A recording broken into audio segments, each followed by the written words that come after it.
Sodder children disappearance, a Christmas Eve mystery. As the clock ticked towards midnight on Christmas Eve 1945, the Sodder family home in Fayetteville, West Virginia, stood quiet under a blanket of winter darkness. Inside, George and Jenny Sodder and 9 of their 10 children slept peacefully, unaware that their lives were about to be irrevocably changed. The events that unfolded in the early hours of Christmas Day would spark one of the most perplexing and enduring mysteries in American true crime history.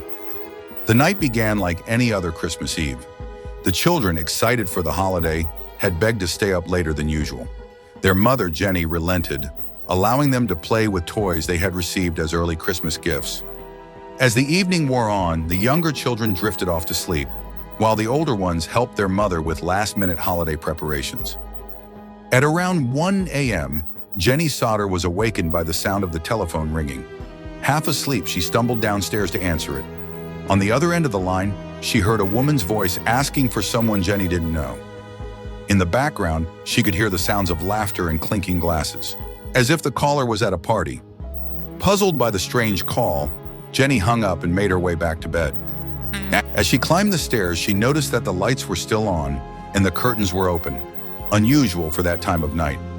She closed the curtains and turned off the lights, assuming one of the older children had forgotten to do so before going to bed. Little did she know that these small, seemingly insignificant details would later become crucial pieces of a baffling puzzle. Jenny had just drifted back to sleep when she was jolted awake by the sound of something heavy hitting the roof with a thud. Then came the smell, acrid and unmistakable. Smoke. The house was on fire. George Sodder sprang into action, rushing to wake the children. The 2 oldest sons, John, 23, and George Jr., 16, managed to escape with their parents and younger sister Marion. But 5 of the Sodder children, Maurice, 14, Martha, 12, Louis, 9, Jenny, 8, and Betty, 5, remained trapped upstairs. In a panic, George ran outside, intending to use the ladder that was always propped against the house to reach the second-floor windows. But the ladder was missing.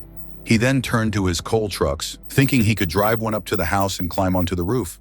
To his horror, none of the trucks would start, despite having worked perfectly the day before.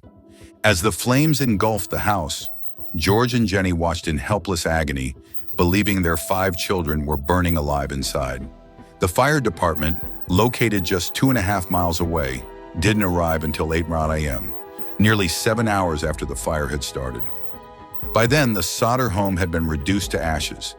In the cold light of day, as the family sifted through the smoldering ruins of their home, a chilling realization began to dawn on them. There were no remains, no bones, no teeth, nothing to suggest that 5 children had perished in the blaze. Fire Chief F.J. Morris initially concluded that the fire had been hot enough to completely cremate the bodies. But as the Sodders began to question this explanation, a web of strange occurrences and inconsistencies emerged, casting doubt on the official narrative. The missing ladder was found at the bottom of an embankment, far from its usual spot. The truck engines, when examined, showed signs of tampering. A witness came forward claiming to have seen a man at the fire scene removing a block and tackle used for removing car engines. Another reported seeing the missing children in a passing car while the fire was in progress. As the investigation continued, more bizarre details surfaced. In the months leading up to the fire, a stranger had appeared at the Sodder home, pointing to the fuse boxes and warning, "This is going to cause a fire someday." Another man had tried to sell the family life insurance, becoming angry when George declined, and ominously stating, "Your goddamn house is going up in smoke, and your children are going to be destroyed." The Sodders learned that phone lines to the house had been cut, not burned, explaining why their attempts to call for help that night had failed. They also discovered that the fire department's failure to respond promptly was due to the fire chief being unable to drive the truck and no one else being available to do so. Perhaps most disturbing of all was the discovery of a hard rubber object in the ashes. When analyzed, it was found to be a napalm bomb, a type of incendiary device used in warfare. This suggested that the fire may have been deliberately set, rather than the result of faulty wiring as initially believed. As weeks turned into months and months into years, George and Jenny Sodder refused to believe their children had died in the fire. They became convinced that the five had been kidnapped, the fire set as a distraction to cover the abduction. But why? And by whom? Theories abounded. Some pointed to the mafia, suggesting that George, an Italian immigrant, had run afoul of organized crime. Others speculated about human trafficking rings or even a government conspiracy. The possibilities seemed endless, each more outlandish than the last.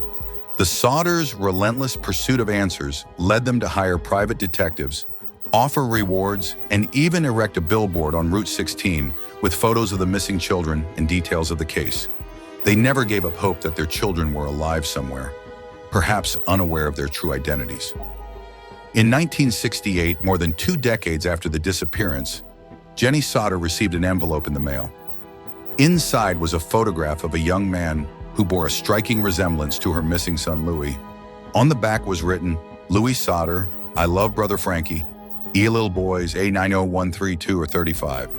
The Sodders believed this to be proof that at least one of their children had survived, but attempts to trace the photograph's origin proved fruitless. As the years passed, the case of the missing Sodder children became the stuff of legend, a haunting mystery that refused to be solved.